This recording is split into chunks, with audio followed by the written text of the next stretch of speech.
emergencies at each stage of our response.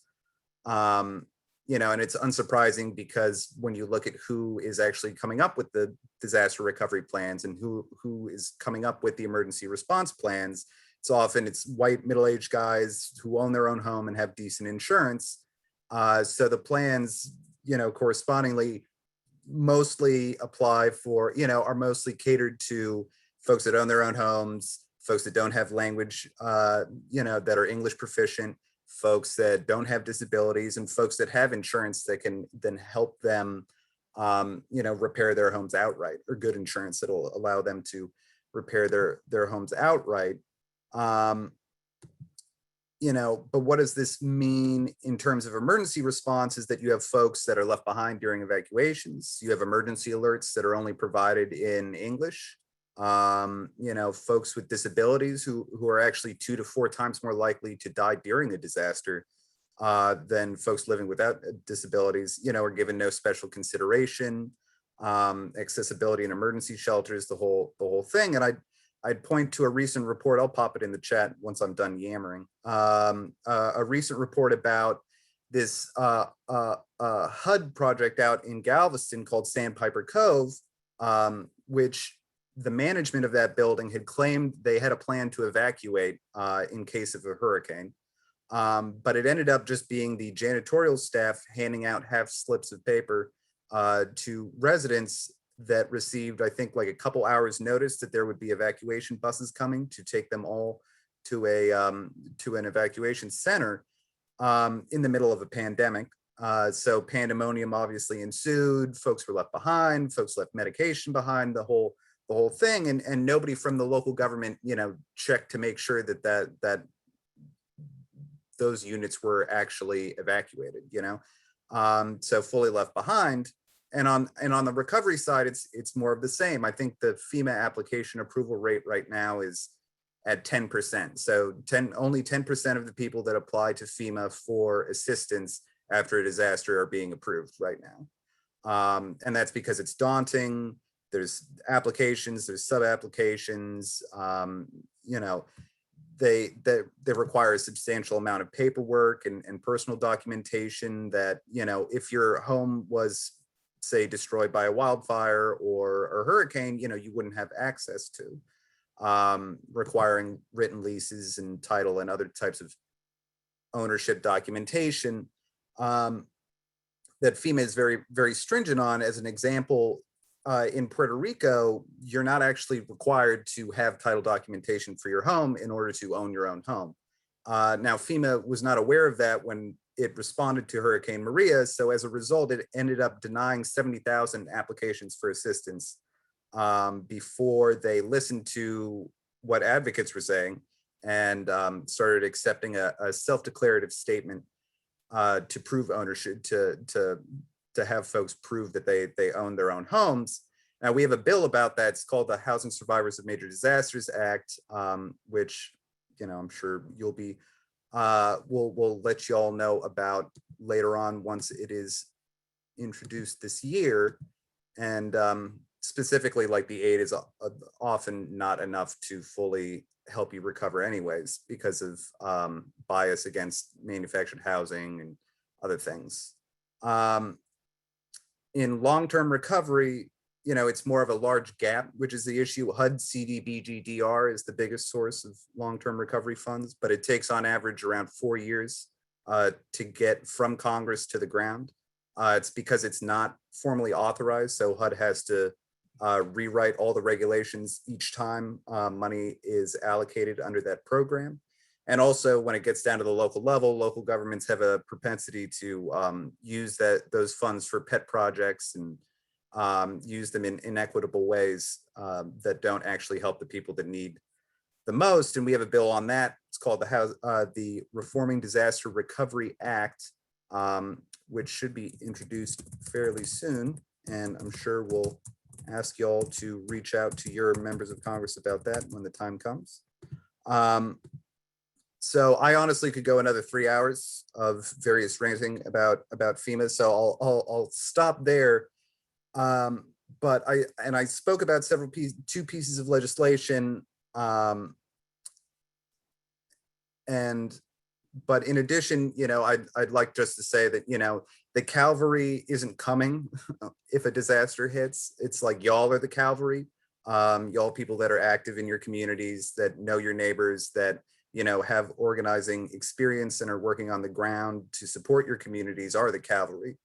And I have profound respect for folks like the folks at West Street Recovery that are out there doing the community organizing and disaster recovery work. And I'd just like to say that just because you're not in an area that experiences a lot of hurricanes or experiences a lot of tornadoes, I would encourage you to still do that work, to familiarize yourself with those programs, because it's just so important. If something does go down, to have knowledgeable folks on the ground that can identify gaps and work to fill them, as well as talk to people about why those gaps exist and why that work is needed. So I'll leave it with that as a very pessimistic rant, but I'll kick it over to Ben, hopefully for some more empowering words and advice from Ben. Thanks. My name's Ben. I'm a co-director of West Street Recovery. My title is co-director of research, organizing, and development.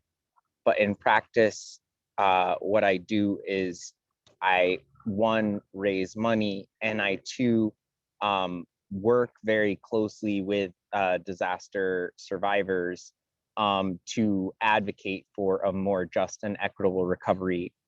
And we use a collective leadership model. We don't, we think that people have so many stresses in their life and face so many obstacles that working in groups is the best way to consistently deliver a message that we need a just recovery. And so at the same time that we do this advocacy and organizing work, my organization also actually rebuilds homes for what are considered extremely low income homeowners in Northeast Houston. So those would be homes that are worth under $60,000 for land and property. So these are like a kind of housing that doesn't exist in a lot of America. So in some ways, we're not that relevant in terms of an actual model, but of home repair. But what is relevant is that we provide direct services and we do organizing work. So we don't just do organizing. And to be honest, I think that there is a pessimism of the intellect, so to speak, and optimism of the will about our model, which is that we don't know if our organizing work is going to transform recovery. But we do know that when you put a new roof on someone's house, it actually is helping them. And we hope that by putting a roof on enough people's houses, we engage people in organizing work that will transform recovery for many more people, because ultimately our organization is bigger than it has ever been. And we have 4 full-time staff and 4 part-time staff. And we have a budget of about $1 million annually. So you just can't repair that many homes for that amount of money. We work in a particular geography in 5 zip codes in Northeast Houston. And the reason why we work in a very narrow geography is because we want to try to have a dense enough impact that we actually are able to prevent streets and neighborhoods from hitting sort of tipping points where wide scale abandonment starts to happen. Because after disasters, if you can keep a certain number of houses on the street as healthy places to live, where people feel safe and they feel proud of their home, that can actually help to kind of generate some footholds on a street that can in the long run pull that street back towards a condition where the housing is more dignified. I wanted to say something about disasters in the context of Houston, which is that I started working in Houston in August of 2017. And since then, there has been, I started working after Hurricane Harvey, but since Hurricane Harvey, there's been the ITC chemical fire, which was a major chemical fire that burnt for 4 days and really had a toxic impact on the Pasadena area near the Valero refineries in southeast Harris County. And then there was Tropical Storm Imelda, which flooded over 10,000 homes in Houston. It received no national news coverage. And it strangely received very little Houston news coverage, but it had a huge impact on the neighborhoods that we work. And then we had the coronavirus pandemic, which had a huge impact on people, and especially people who were told to shelter in place when their home was not yet repaired. And when their home presented a danger, not just to their general health, but especially to their respiratory health because of high levels of mold contamination.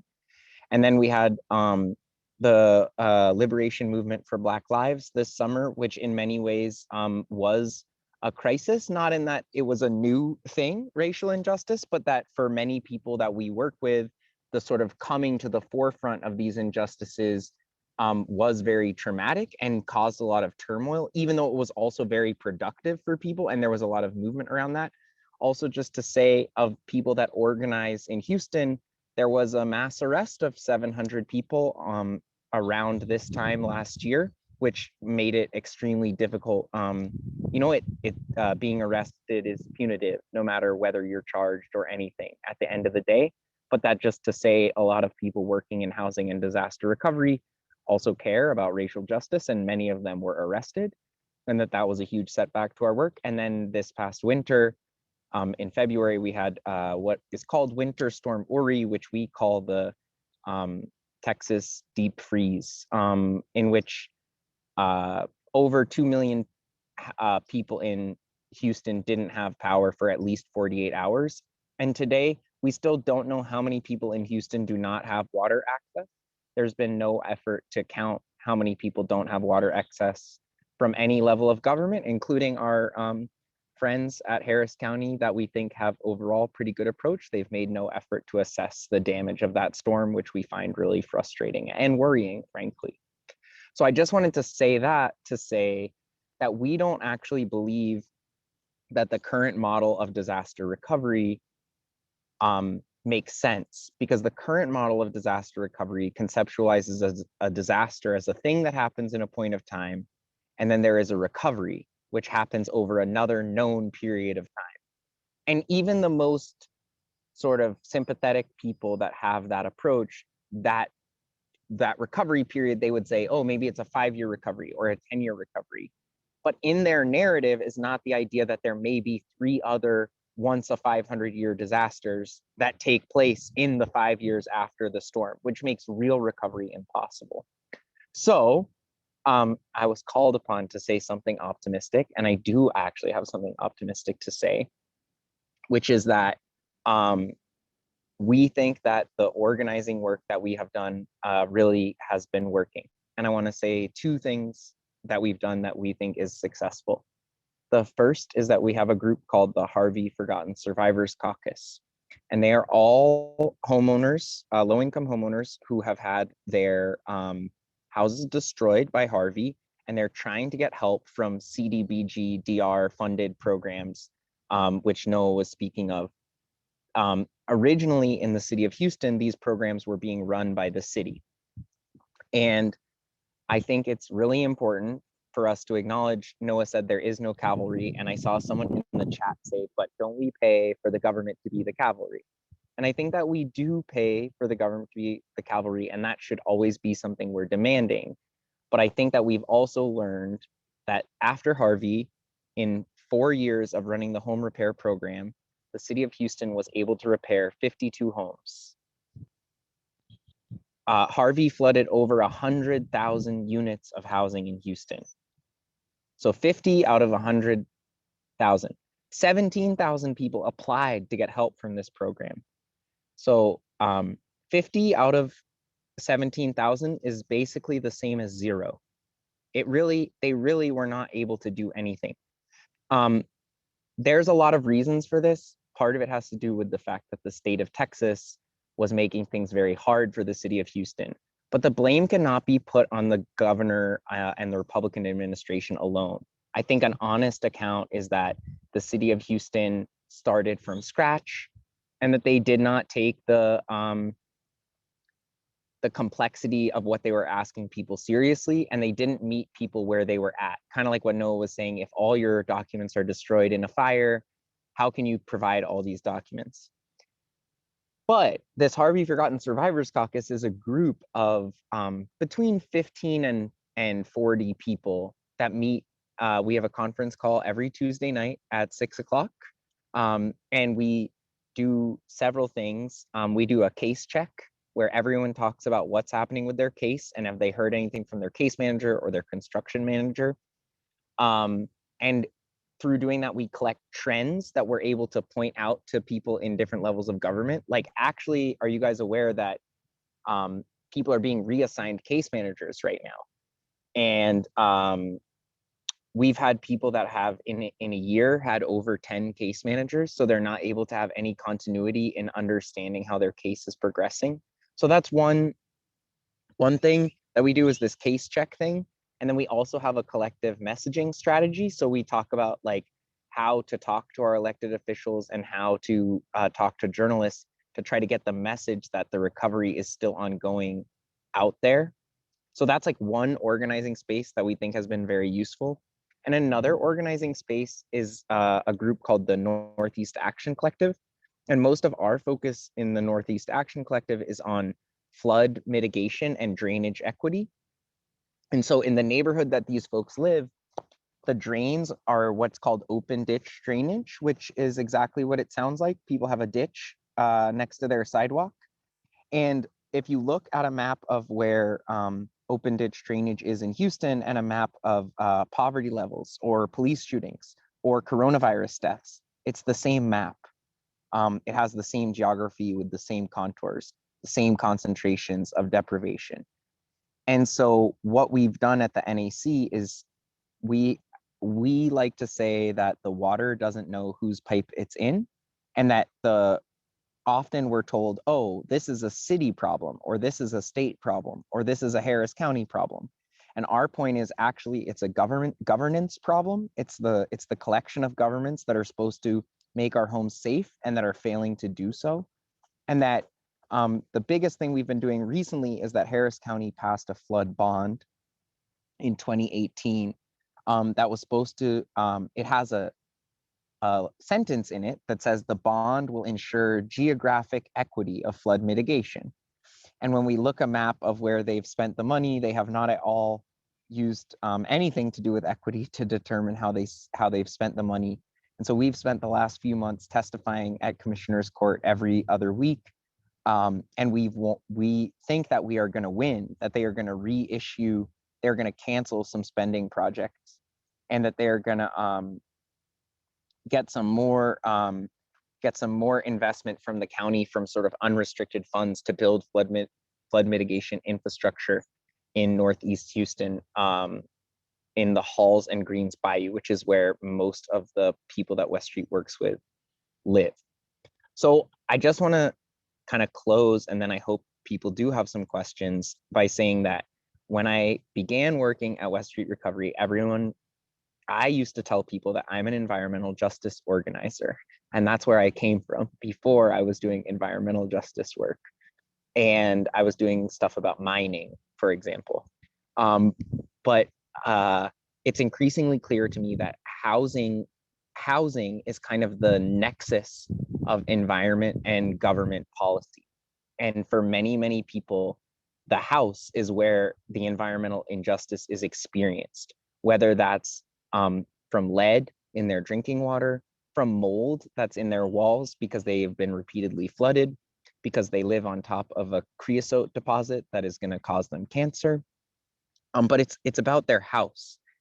And at this moment in Houston, the climate resiliency plan is sponsored by Shell, and I may have the companies wrong, but basically the resiliency plan is sponsored by Exxon or Shell or BP, and the resiliency officer is actually funded by a special grant that comes from one of those same three companies.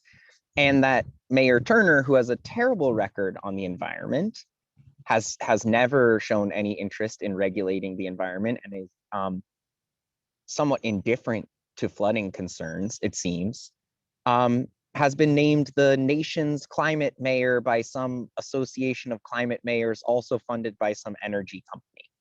And what I want to say is that Exxon and BP are behind the most graphic and direct types of environmental injustice. And they cannot be paying for the resiliency plan or the climate plan if we want to get to climate justice and environmental justice. That is not possible. You can't have the private prison companies be reforming the prisons, and you can't have ExxonMobil being fixing climate change. It just isn't going to work.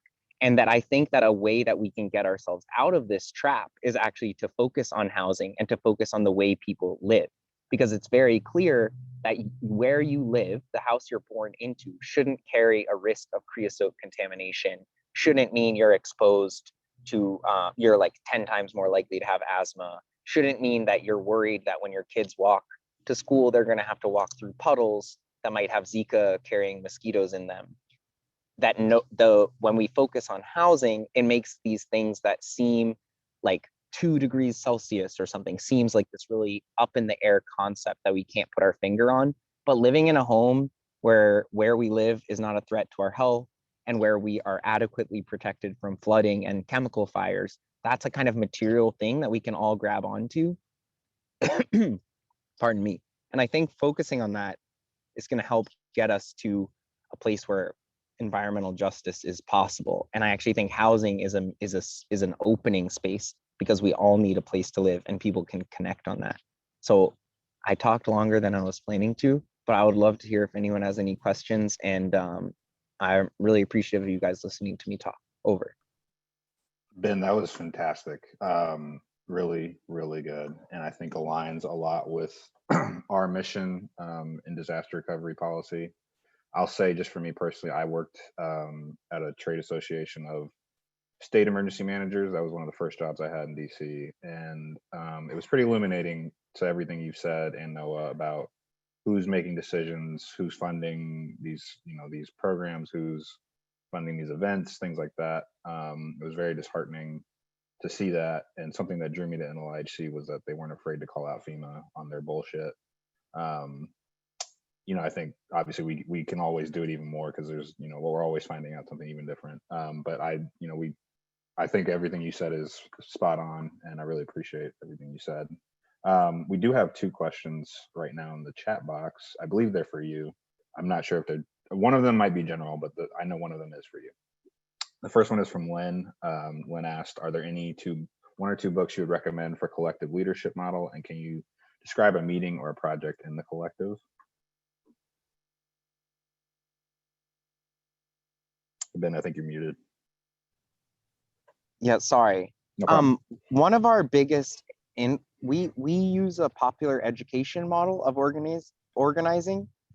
So from like Paulo Freire, the educational theorist, but our sort of most direct influence is actually someone named Pancho, who's the executive director of the Living Hope Wheelchair Association, who they work with undocumented persons with spinal cord injuries. So if you want to talk about like facing obstacles, this is a group of people that face many, many obstacles. And most people that work at West Street are in their early 30s, like I am, and he's a few decades older than us and just brings some wisdom and experience that he's kind of lent to us. And he has a book called Bridge, which is a really good book.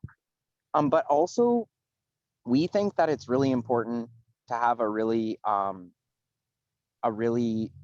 deep view of these problems and to think about how connected to the structures of capitalism that disaster is.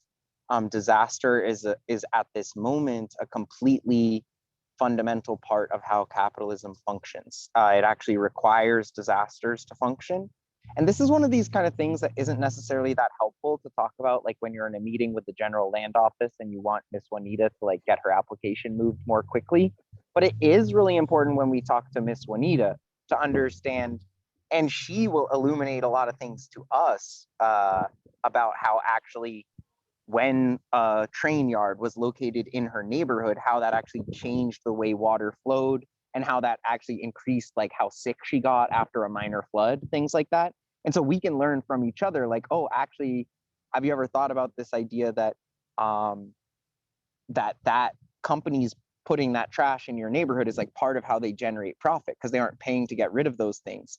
And almost always the answer is like, yes, of course I have considered that, but like, thank you for helping me connected to the fact that my house is flooding.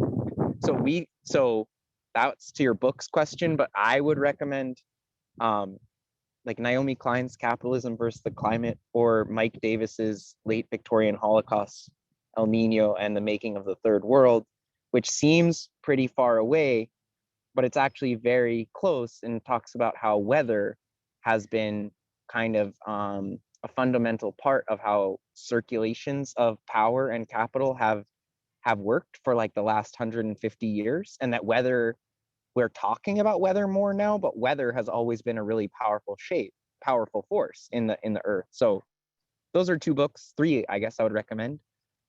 And then in terms of a meeting, we really focus on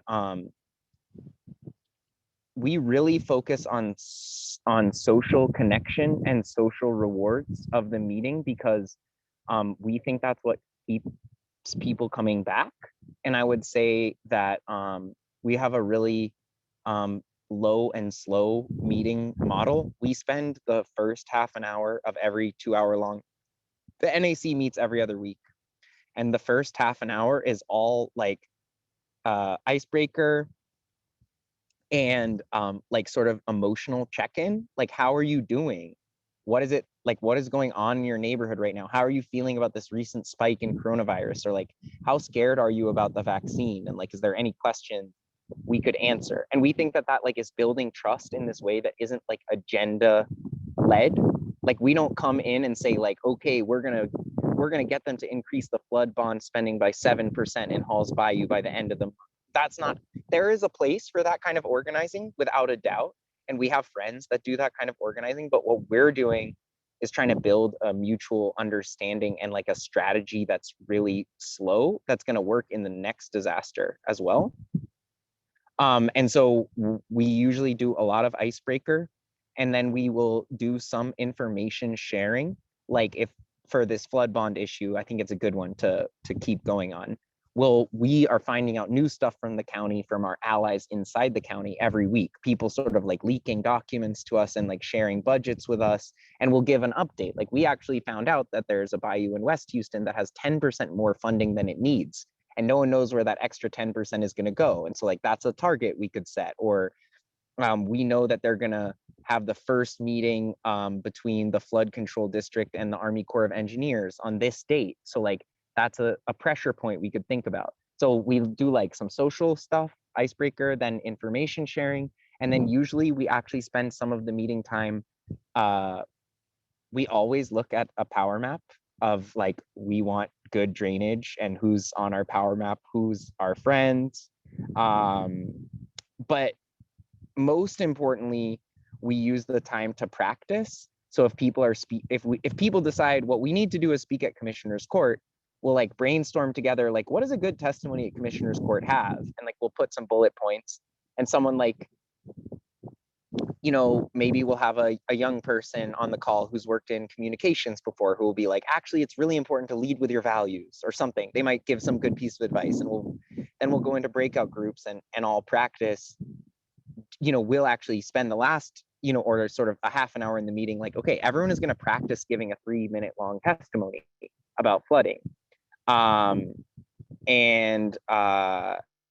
That will help when people do that to feel confident. But what we think is really cool is that those skills are not just relevant to the one issue, nor is like the practice of like building an understanding together and actually talking about things like, how is racism part of how land use decisions are made? Someone was talking about redlining in the chat. Like we talk about redlining a lot in these meetings, and actually people talk about redlining in their testimony, which I think often throws commissioners and city council members off. They're like, wait, why are these old ladies here talking about redlining? What is going on? but that's because they know that redlining 60 years ago is the reason why they're being flooded today. So that's kind of a good structure of the meeting. We always try to have some practice, and then we always close with a feeling word, like, how do you feel at the end of the meeting compared to the beginning of the meeting? Like, did it give you energy? Was it tiring to you? And we take that feedback really seriously, and we're always changing the structure of the meeting to try to make it so that people come back over and over. And what we've really heard is that during the later disasters, like during Uri, people felt so good to have this group of people that they could come back to, that they had already been organizing with for a year or 2 years, that they already knew, they had friends they could trust, they could talk about the trauma, and they could talk about like that asshole FEMA inspector who like they really thought didn't like them because they were in a wheelchair or whatever it is, and they like feel safe to like get that venting out. And sometimes we'll find really important details of things that happened as people tell their stories, and then we'll turn to another organization like Texas Appleseed or like Bayou City Waterkeeper that have lawyers. West Street doesn't have any lawyers, which is one of the best things about our organization, but we have to work with lawyers, and so sometimes we'll discover stuff. Over. Thanks, Ben. So I have a couple follow-ups. Many people asked in the chat for the books that you mentioned. I know one was Pedagogy of the Oppressed by Paulo Freire, which is funny because when I saw the question in the Q&A box, I asked Noah that, or I said that to Noah in a separate chat. That was one of my favorites. But yeah, Pedagogy of the Oppressed, Capitalism versus the Climate, which is the Naomi Klein. Capitalism versus Climate. And then Late Victorian Holocaust by Mike Davis. And don't read that if you're already having a hard day. The other two are kind of uplifting, but that book is just bleak. I was gonna say, but it's important. Yeah, no, I understand that. I think I've heard of that book. I haven't read it, obviously, but I think I've heard of that. But yeah, I really love anything by Paulo Freire. And this is very like of the moment, but I think almost all of us have also read Emergent Strategies, the Adrienne Marie Brown book, which is a totally different type of book, which is like about how to organize and kind of how to be in productive conflict, and like why we have to like organize with the whole person, and like it's emergent, like something emerging from the ground, not immersion. But that book is really important because when you organize, you know, sometimes people have had a bad day, or like sometimes two people you're organizing with have a crush on each other, or like sometimes two people that you need to work together like used to be neighbors, and one neighbor was like leaving their trash out all the time and it was annoying, or like it just kind of is a book about like how do you get in the like gritty real world of actually working with people that have whole lives that aren't just about your one issue that you care about. And so it's a really good book for organizers. Even if it is kind of woo-woo, but it's kind of fun woo-woo, if that makes sense. Gotcha. Okay, so another question from Chris. Targeted strategy makes perfect sense. How many people are being evicted in Houston or forced to move since the disaster? Do you happen to know that, Ben? Any numbers on that? I don't. The person to really understand evictions is my good friend Zoe Middleton, who's the Houston director of Texas Housers in Houston, and also Jen Rice, who works for Houston Public Media. And between their Twitter feeds, you can understand everything that's happening with evictions in Houston. But the really important thing is that the CDC declaration didn't really work in Houston. People kept getting evicted the whole time for a variety of reasons. And I think it really shows the deficiencies of, I think there's, for very good reason, a lot of excitement around some stuff Biden is talking about the climate. And I'm excited and encouraged by a lot of it, but I think we have to be really focused on implementation. And that like for people like me, and I'm not trying to throw shade at NLIHC in any way, but the policy creation is kind of the exciting part that we feel the most familiar with. We feel comfortable in those spaces talking about what's in the law. But what's really hard to know is how is the law actually going to play out? And that's what like these groups of community members can be so illuminating about, It's like when you get 25 people that are all in the program, you can find that these things are happening that aren't supposed to be happening.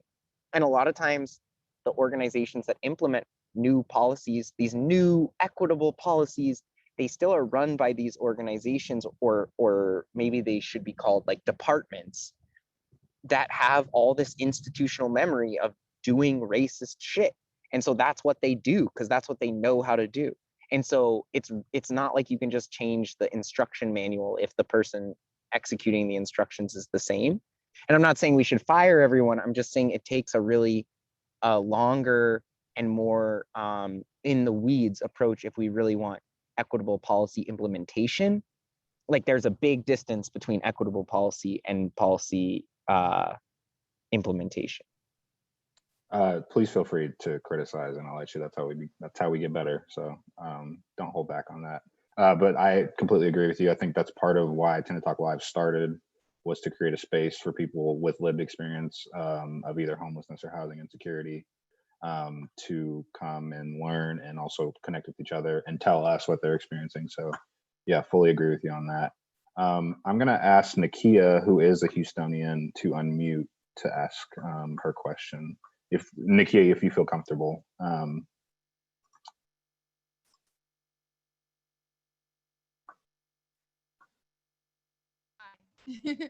Nakia. oh, I didn't want to go live with my hair like this. How did it just open the video? That's not right. Yeah. So Ben, yeah, I kind of reached out to Michelle before posing this question. I'm like, everywhere I go, it's always the racial equity, and I always look at the organizations who are like leading. So I'm like big on going to LinkedIn and people mapping. So like I put in, your organization and looking at who's worked there and other people. So my question, let me go to it. It's how many members from the communities are recruited and compensated in equitable ways. And so because I take offers and needs, I know compensation is not just monetary, but compensation through offers and needs can also be where their needs, outside of just what the pressing things from Harvey might be. How are they built up? So like you mentioned, Zoe from Texas Housers, and I've definitely spoken with them. So I think it's easier, if you live in a $500,000 home, to text about evictions versus if you're still in the community having been evicted, multiple times. So my question would be, how do you hire or compensate? How have those things been done or not done? For example, like I look at kind of LinkedIn, how Dory has worked for you, Alice, and other people. And you mentioned Miss Juanita. I was like Miss Juanita or Miss Juanita's grandchild. So for example, if you have a Miss Juanita and her grandchild is studying at the University of Houston or studying at TSU, studying spatial analysis, but working at a grocery store, or like me working at Circuit City, before law school and after similar jobs, and not having capacity built like their white counterparts might experience via AmeriCorps or paid Fuse fellowships. And I know this is quite wordy. So how have you addressed those things or left those to other organizations? No, I think that's an awesome question. And I would say that I think your search reveals a lot about LinkedIn as much as it does about West Street and about who uses LinkedIn and why. But I think it's a really important question. And right now on the West Streets, I also think that there's a really important question that we talk about all the time of like, what does community mean? And we're really lucky that we do a lot of different kinds of work. So we have many bilinguals. All of our meetings have simultaneous interpretation. So we have like Spanish to English and English to Spanish simultaneous interpretation in every meeting. We hire lots of community members who are bilingual people that we do a little training with to do the interpretation. Almost all of our construction workers live in the zip codes that we work, because the majority of our budget, like 60-70%, is in construction. So in terms of hiring, we hire almost exclusively Black and brown firms. But it's not just the firms. We also hire a lot of day laborers, and we try to hire people whose houses we've worked on to work on their neighbors' houses, because we think it actually increases accountability. So that's like in terms of our sort of our contracted out work. And then right now on the West Street staff, we have there's two white people, a Latinx woman, a South Asian man, East Asian woman, and 3 Black folks from Houston, from 3rd Ward or 5th Ward. And so that's kind of like what our organization looks like in terms of people. And the youngest person on our staff is 22 years old, and the oldest person is 73 years old. So we have a very yeah, we have a social justice catalog looking staff, you know, which is kind of cheesy at times. But I think that in terms of organizational development and in terms of leadership development, I think it's kind of something we've put at the forefront. And we have a horizontal structure. We don't have an executive director. And we make all of our decisions with that staff that I kind of listed off uncomfortably. Every Wednesday morning, we make all of our decisions in a consensus -1 process. So you have to get 8 of the 9 staff to agree to something. And I will say that the one thing that we really haven't been able to do very well is we haven't really been able to spread fundraising burden, and being able to raise money is a huge source of power. And that's there's a lot of reasons for that, and some of it has to do with working in a crisis. Like, we have to raise money really quickly, and I have been the person who's raised the most money, and I'm also the only white man at the organization, and that's something we talk about like really openly and frequently. It's also not entirely clear what to do about it, because when we go to these community meetings, what they ask us to do is please raise as much money as quick as you can so you can work on as many of our homes as possible. So I don't mean that at all as an excuse. I mean it more as like to really lean into the tension there, that we do think that we want to try to spread the capacity to fundraise. But the Greater Houston Community Fund, who like funded all of our work after Ori, like, they're not exactly a progressive funder, and it's hard to know how to we hold all those things in tension, and we feel dizzy about them all the time. And that also, like, when we go to these community meetings, people are like, we really need a new roof, and that really needs to be your focus right now. And then we have like young people on our staff who are actually like, actually we need to like diversify how we're raising money, who's raising money, and I need to get trained up on this thing, which I totally agree.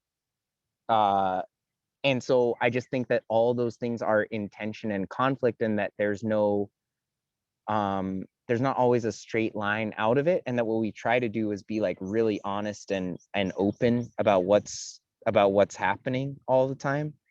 But I would say that I don't know why you weren't able to find most of my coworkers on LinkedIn, but I think that also might just have to be about who uses LinkedIn over.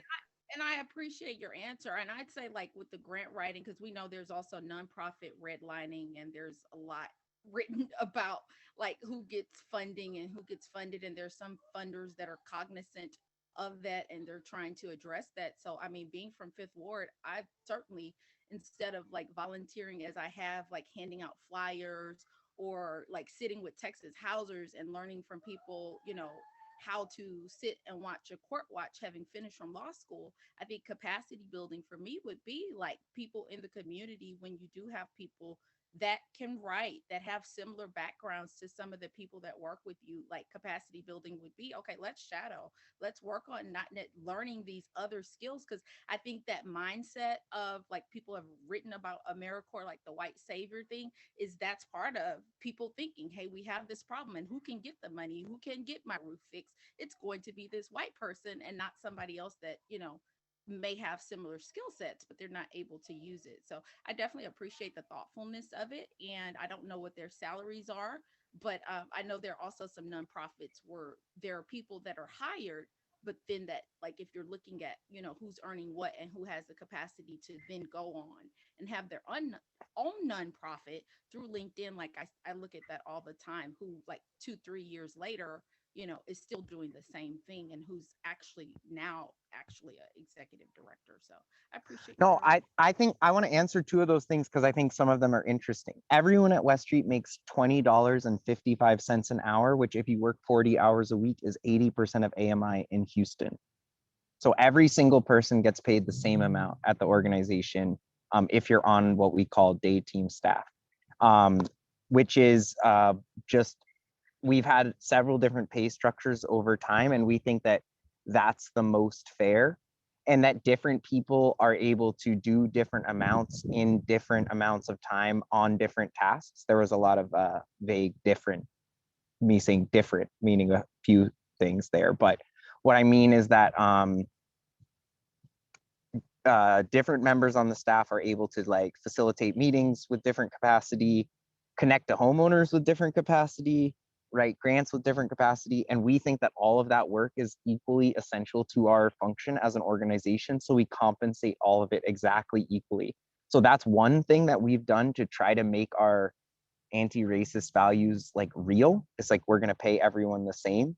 And I will say that originally we had a structure where we actually paid people sort of according to what seemed to be need. So like there were some single moms that got paid more on our staff, and that actually, well, we chose to move away from that for a variety of reasons, which are really complicated, but we didn't think it worked, and we thought it created weird dynamics in the team where we think paying everyone exactly the same per hour like is very, basically the other strategy had too much subjectivity in it. It was like, why, like, is this, what type of struggle is worth being paid more or whatever? Whereas just saying everyone gets paid $20.55, which is linked to this 80% AMI, which we think is sensible because that's the qualification criteria for most, like many programs. And so that that's a way of making our values into a material practice, which is kind of one of our goals.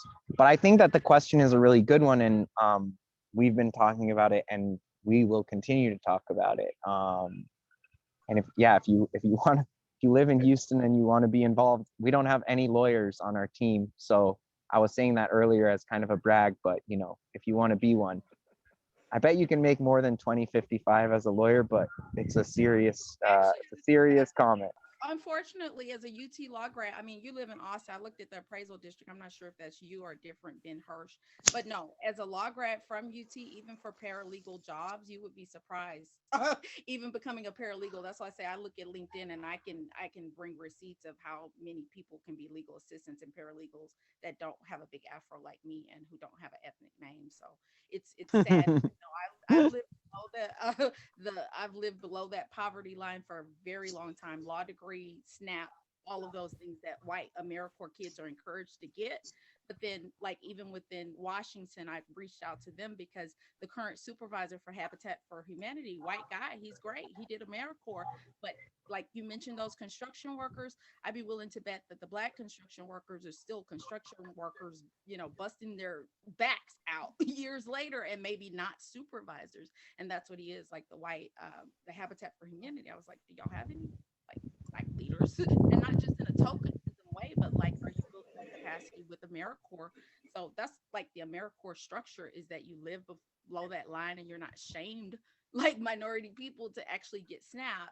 And then often AmeriCorps results for, people that are not BIPOC are very different results. So no, I'm a graduate, but no, it doesn't. Your economics and business background, so there research and stats to back an ABA journal. Oh yeah. That people leave that industry for that very reason, because my law degree and my having a JD behind my name is comparable to some white meth people that have overcome meth addictions are making more than me, and that's just reality. It sounds like we might need to have a Tenant Talk live on the nonprofit industrial complex, but while we don't have that much time to do that now, I wanted to ask one more question real quick. Then Lynn asked this, but I'm also interested too. You might have mentioned this. The people that volunteer or do, like when you do those sessions on Tuesdays at 6, Is there any stipend or anything, or just, Yeah. I was just curious. It's a great question. We have provided stipends to the members of the Northeast Action Collective, which meets every other Wednesday and has been around for a year and a half longer than the caucus.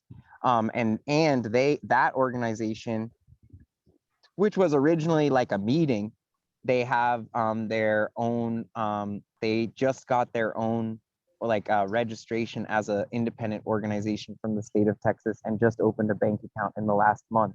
So we are trying to, that's what they wanted to do.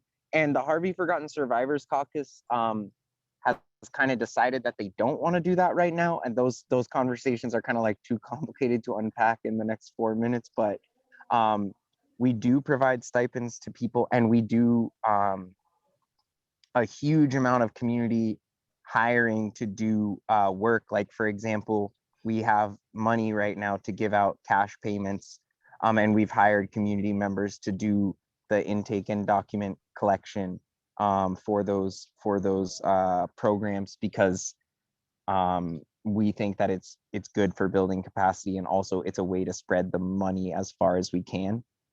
So we do provide stipends when we can, and it's all a matter of how much money we're able to raise and how much the people in the group want to have stipends, or right now people really want us to buy a space to get to have our own disaster autonomous disaster center, because they don't trust the city of Houston. And so people are like, there's a conversation in the NAC right now, which is like, a lot of people are like, we would rather save the money and buy this space than get a stipend. And I have no idea how that conversation will shake out, and I won't make any decisions in it, but I'll be conflicted either way, basically. Gotcha. Yeah, that's great. So I wanted to call out one more comment before I give a congressional update. Karen, let me see. Karen made a comment. Hold on one second.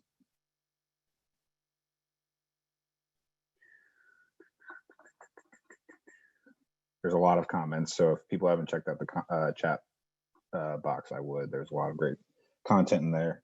So Karen Rhodes wrote, would the picture toward the lower income people really be any different without the storms, floods, etc.? My experience has been that if you are poor, you are screwed no matter what. I've been noticing that across the country, storms or no storms, developers are coming in and raising older places that are just fine maintenance wise, but are falsely labeled blight. This is a deliberate effort to price out the less fortunate. My words are probably not the best here, but this is a burning issue inside me. No, that's perfectly fine, Karen. I think that's a burning issue inside all of us. But Ben, if you wanted to speak to No, that. I think that that's so important. And that's kind of what we mean when we're like, the disaster is not as defining of a moment as like the media and as even politicians want to make it. That there's this constant condition of deprivation and oppression and exposure to environmental risk that exists outside of disasters. But I do think but at the same time, having 6 feet of water in your house, I didn't understand before I began this work that losing everything is not a metaphor. Everything you own is gone. And that has this other kind of toll that is part of the ongoing trauma, but also is a different thing. Like it's I guess my answer to your question is yes, there's a disaster ongoing all the time that doesn't have to do with the climate, but also these extreme climate events really do reshape people's lives in this really intense way. So both. Great.